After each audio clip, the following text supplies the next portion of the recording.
আচ্ছা দেখো, এরপর হচ্ছে অ্যাসার্টিভ থেকে আমরা অপটেটিভে কিভাবে যাব। অপটেটিভ মানে কি বলছিলাম বলো তো? অপটেটিভ মানে কোন সেন্টেন্স বলছিলাম? একটু আগে বলছি, বলো বলো মাহিদ, বলো তো অপটেটিভ মানে কি বুঝেছিলাম, মানে কোন ধরনের সেন্টেন্স?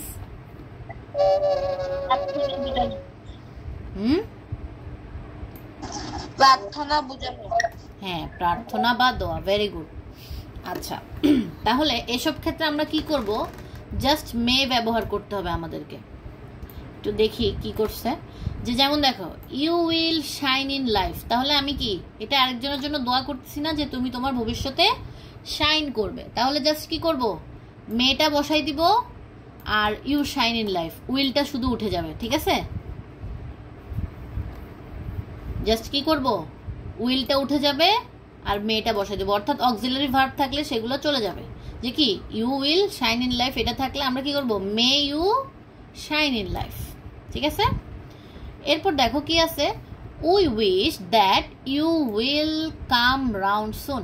মানে কি আমরা ইচ্ছা পোষণ করতেছি যে you will come round soon, তাহলে এগুলো পুরোটাই চলে যাবে। উই উইশ দ্যাট এগুলো চলে যাবে, উইল চলে যাবে, জাস্ট কি হবে? মে ইউ কাম রাউন্ড সুন। কেন চলে গেছে দেখো, আমরা বলছিলাম কি অপটেটিভ দ্বারা শুধু দোয়া বা প্রার্থনা, কারোর জন্য প্রার্থনা বা ইচ্ছা পোষণ করা বোঝায় না, তাহলে উইলটা উঠে যাবে। শুধু উইলের পরিবর্তেই তো আমরা মে আনতেছি। ঠিক আছে, may you shine in life. আর এখানে কি উই উইশ দ্যাট, তাহলে কি এটা একটা ইচ্ছা পোষণ করা না? তাহলে অপটেটিভে আমরা তো এগুলো পুরাটার জন্যই মে আনি, তাহলে মে আনলাম, এটা কেটে দিছি ইউ। আমাদের মনে রাখতে হবে অক্সিলারি ভার্বগুলোও থাকবে না। ঠিক আছে, তাহলে কি may you come round soon.